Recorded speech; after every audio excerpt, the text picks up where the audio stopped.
কোরবানি ঈদের বাকি আর মাত্র ৮ দিন। শেষ সময়ে পশুর পরিচর্যায় ব্যস্ততায় সময় পার করছে সিলেটের খামারিরা। তারা জানান, খাবারের দাম বেশি হলেও পশুর যত্নের কোনো কমতি রাখেননি। তবে চোরাপথে ভারতীয় গরু আসা নিয়ে তারা চিন্তিত। আর জেলা প্রাণী সম্পদ কর্মকর্তা জানান, চাহিদার তুলনায় কোরবানি পশু প্রস্তুত রয়েছে প্রায় দ্বিগুণ। মুহিত দিদারের তথ্য ছবিতে প্রতিবেদন। ভাবি, ঘর না কষাইখানা। কুরবানি ঈদে ফ্লোরের তেল চিটচিটে ভাব, জীবাণু ও দুর্গন্ধ দূর করতে ইউজ করুন লাইজল, আর ঘর রাখুন কমপ্লিট ক্লিন।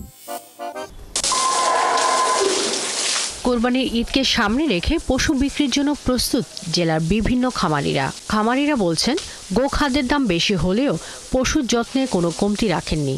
তবে চোরাপথে ভারতীয় গরু আসা নিয়ে চিন্তিত তারা।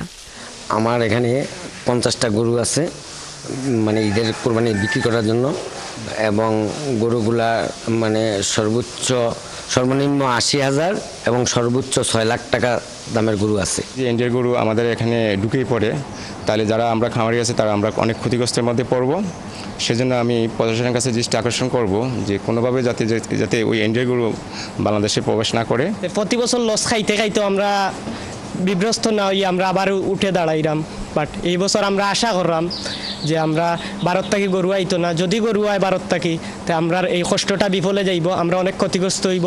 তারা জানান, প্রবাসী এলাকা হিসেবে পরিচিত এই জেলার উন্নত ও সুন্দর কোরবানির পশুর চাহিদা থাকে সবসময়, যে কারণে শুধু সিলেট নয়, কিশোরগঞ্জ, ময়মনসিংহ, কুষ্টিয়া সহ দেশের বিভিন্ন জেলা থেকে বড় আকারের গরু আসে এখানে।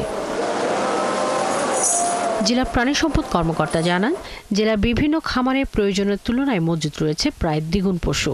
আমরা আমাদের উপজেলা পর্যায়ের যারা কর্মকর্তা আছে এবং আমরাও বিভিন্ন খামারে যখনই আমরা ভিজিটে যাচ্ছি উপজেলাগুলোতে, তখন আমরা খামারগুলো ভিজিট করতেছি এবং আমাদের জেলা পর্যায়ের কর্মকর্তা, উপজেলা পর্যায়ের কর্মকর্তা তাদের নিয়মিত পরিদর্শন তারা করে। সিলেট জেলায় এবার ৭,৭৮২টি ছোট বড় মাঝারি খামারে কোরবানির জন্য পশু প্রস্তুত করা হয়েছে ১,২২,০৭৮টি। আর জেলার কোরবানির পশুর চাহিদা রয়েছে ৮৩,৫৪১টি। শাকিলা শম্পা, ৭১।